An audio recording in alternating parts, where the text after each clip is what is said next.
I'm so appreciative of the crowd. That's why we show up every day. Yeah, they do. Well, They're dependable. well, I bet everyone's really excited too because we're wrapping up our POS Sync, POS Maintenance trilogy. The trilogy, The yes. trilogy. I read a lot of fantasy, so I feel like that just like feels very. I don't know. Yes. Well, whatever makes it work, and it's important for it to be interesting. So I like it to be interesting. Yeah. And that part of the trilogy is once you maintain the POS connectivity Mm-hmm. and pending mappings and making sure you've got missing mismatched SKUs dealt with and the catalog is as accurate as it can be, it's important to keep it that way. And so we want to talk about catalog health from the standpoint of ideally everything on your website catalog would come from either your point of sale data, meaning you have that item in stock and or on order depending on your important display rules, Yep. or your connected suppliers. And so we wouldn't have items in the catalog that the website doesn't know if you have them in stock or not. And then they're not available in a warehouse anymore. That creates a confusing experience for consumers, and we don't Yeah. want that. We want it to be easy for consumers. Mm-hmm. So today, let's take a look at how we do that. So if we go to inventory and products, we're going to use these nifty filters, which I think we could do our own little session on these. But this is a really Yeah. cool way to slice and dice your own products. And we're going to say to this, and there's an argument to be made that you should clean up everything in the catalog, not what's just displaying. But for today's exercise, I'm going to say yes to show me the things that are displaying in the catalog.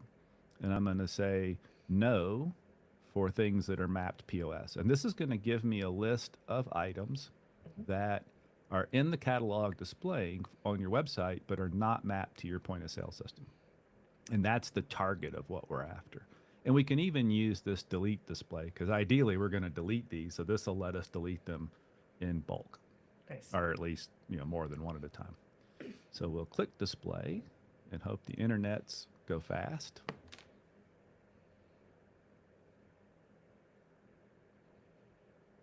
Dead air. It's bad. Wow. While we're waiting on that, oh, Oh, there it is. oh, Okay, there you great. go. So there are, goodness gracious, that's a lot. I would not have expected. Oh, that's because I'm on the wrong site. I wanted to do that here. But while this one waits, which is why that took so long, we should have been on this other site that's got more relevant information. But while we're waiting on that, I did pull this up for a reason. It's this little mapped column. So we've talked about this a few times, but anywhere in the catalog you'll see, or anywhere in products, you'll see these two little blocks. And the one on the left is often green if it is mapped to your POS. And if it's gray, it's not mapped to the POS, which none of these would be because of the filter I used. And the little black box is either black or gray. If it's black, it's mapped to supplier sync. And that's important because if it's a library item that's mapped to the supplier, there's absolutely no reason to have that imported into your catalog Mm-hmm. unless you have it in stock and it's connected to your POS because it's going to display anyway based on the supplier settings. Correct. So back to this. So 65 items. There are 65 items that are displaying in this catalog that are not mapped to the point of sale system. There are good reasons for some of these. So for instance, Tifosi is a good example because we don't have a supplier connection to Tifosi. So perhaps you have some Tifosi glasses or you know you can get them and you want your customers to see them, even if you don't happen to currently have them in stock in the POS system. So that's a reasonable reason to have these display on your website, even if they're not connected to your point of sale, and even if you can't see they're not connected to a supplier. So they've manually told this thing it's in stock, even though it's not mapped to the POS. When it gets there, if they do have it in stock, it'll sort itself out. But currently, these aren't mapped in the POS. They're just there to make sure customers can get them, and you can do with whatever you want with labels. But that's the reason to do that. There's other brands like mountain bike brands like Yeti. You might want to let customers know what you can get, even though you don't have them all in stock and they're not connected to a warehouse. Mm-hmm. Also important is blue items. When the font is blue, indicates a user created item. So either the store made this item themselves or it's an old catalog item that they've copied. But important to note, if you delete these, including something like the gift card, if you delete these, they're just gone Mm-hmm. and you'd have to recreate them. The items that are in black font indicate they come from our library. If I delete that, no big deal. It's in the library. If I get it back in stock, the POS Sync will handle it. It'll still display if that's an item that's in the warehouse. And so that's important because we do want to delete as many of these as we can to get the catalog clean. But the main reason we want to do this is at some point you'll be out of stock in the store and the warehouse will be out of stock in the warehouse. And then you get this kind of display. And this is no good for consumers. So they're interested in a war road. They find the war road on your site. They can't select any options. There's no add to cart button. There's no price. That's a very frustrating experience. And this is what we're trying to avoid. So beyond just the management of it and keeping that clean back here where you're doing your work, we also don't want consumers to have this bad experience, which will eventually happen if you leave all these things in your catalog that aren't mapped to your point of sale system. Yeah, they get a little stuck. They do. They do.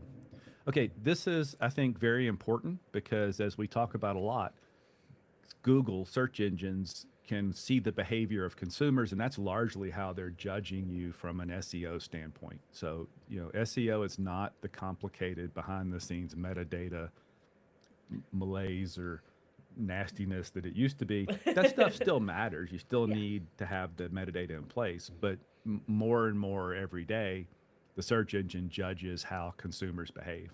And if they land on that bad experience, then they're going to bounce away from the site. Google sees that and goes, oh, well, that wasn't what they wanted. So the next time somebody searches a war road, they're less likely to use you as the suggested destination for that. So let's keep that catalog clean and healthy. I think that's it. And use that delete display. Ooh, where'd it go? There it is. Because now if I want to delete these, and again, the black ones, they come out of the library. So there's virtually no risk to this because if I delete it and it's available in the warehouse, it'll still show up because of the warehouse connection. If I delete it and I get it back in stock, POS Sync will bring it back in from the library. Yep. If I delete it and it was just the wrong thing to do, I can go get it and put it right back. So I could come down here and delete. I don't necessarily say, do all this because again, if you happen to run across some of the blue items that you created, if you delete those, they're gone. And that's how you can use this extra filter too. So if you say only items we created, no, that'll leave out all the ones you created. So you have no risk of deleting those. So use these filters. They're pretty helpful. Maybe we'll do a separate session. I think so. I've used those a lot to diagnose issues or find things more quickly than I could if I was like digging through the front end of the website in the catalog. So for sure. Yeah. So we'll do it. So there's 65 if we let everything that's not mapped show. And some of these are blue and some of these are black. So some are user created and or if I delete them, they will not be back ever. We'll have to recreate them. And some of those are black. They come from the library. If I delete them, no big deal. They're there. I can get them back.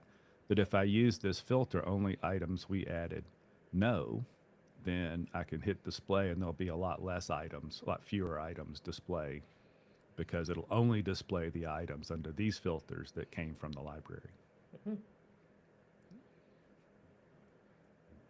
This kind of maintenance isn't as quick as the front of the website. No. So everything's in black here. So if I delete this guy, no big deal. It'll sort itself out later.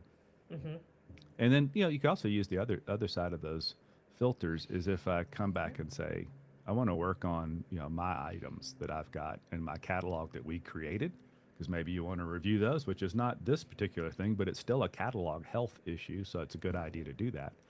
If you have these items that you created and they're mapped to your POS and you go out of stock, they deactivate. They're still there. They just don't show up anymore. And then if you get them back in stock, they do. So that helps manage itself, but it's still a good idea to review everything in the catalog that isn't actively being managed by POS Sync or Supplier Sync and make sure, do those things need to be there? Because if they don't need to be there, get rid of them.